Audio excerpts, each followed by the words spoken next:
Magandang araw mga kagabay, ngayon po'y May 12, 2024. Araw po ng linggo at ngayon ay dakilang kapistahan ng pag-akyat ng Panginoon sa langit.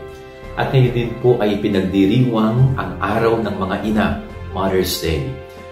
Napakaganda po ng ating gospel ngayong umaga na ito, ngayong araw na ito, kapistahan ng pag-akyat ng Panginoon sa langit. Bakit nga ba umakyat si Jesus sa langit? Siya'y bumalik sa kanyang Ama sapagkat siya ay para sa Ama.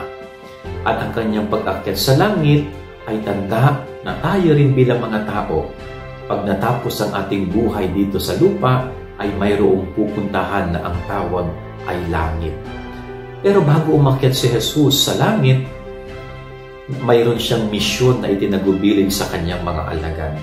Ang humayo at ipahayag ang mabuting balita.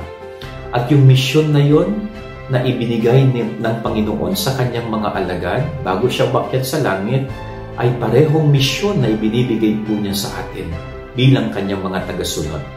Sana sa buhay po natin bilang mga tao, pagsumikapan po natin na maging misyonero at misyonera tayo ng mabuting balita sa iba. Simulan natin sa ating pamilya. Simulan natin sa ating mga kaibigan ang pagpapahayag ng mabuting balita. Kapag nagawa natin yan, tayo ay naging tagapagdala, pahayag ng mabuting balita ng Panginoon, tiyak na tayo rin ay makapupunta ng langit sa piling ng ating Panginoon. Yan ang ating gabay aral ngayong maghapon. God bless po sa inyo lahat. Pagpalain po kayo ng Panginoon.